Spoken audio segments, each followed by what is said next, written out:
लो जी संगियो ते बेलियो वैड़ा आ गया सानू पसंद। बकरियां दा साड़ा प्रोग्राम कैंसल हो गया माशाल्लाह। वैड़ा असी ए पसंद कर लिया अल्हम्दुलिल्लाह। ते तुहानू दिखाने आ वैड़ा बहुत सोहना है, खूबसूरत है, गोल मटोल है, ब्यूटीफुल है, निके निके पाए लवे जे। आए हाय हाय हाय, खांदियां भी मज़ा ते देखदियां भी स्वाद। ते कोई दाग ही नहीं है, कोई कुछ नहीं है माशाल्लाह। बहुत सोहना जो है ना है, तक सिर चुकसी ऊपर माशाल्लाह माशाल्लाह। ते दुआ करो कि भी जो ना असी ये लै लवीए ए तको माशाल्लाह। ते दुआ करो कि भी जो है ना असी साड़ा सौदा हो गया तो असी इंशाल्लाह जानवर लै लांगे।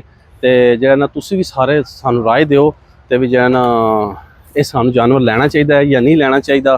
ते सरकार इहदी डिमांड जिहड़ी है ना मैं तुहानू दस देना वा, इसकी डिमांड पे कर दें 3,60,000 रुपया। 3,60,000 रुपये की डिमांड है। तो सानू कमेंट्स वैली वैली दसो कि कितने का जानवर होना चाहिए। तो कमेंट्स का मैं इंतजार होगा, तुम कमेंट्स करोगे तो असी फिर डील करांगे। तो बाकी जानवर सारे जो तुम वीडियो देखनी है प्राइज़ों की, तो फिर यूट्यूब चैनल पर जाओ, उत्थे तुहानू सारी वीडियो इन्हां दी मिल जाएगी।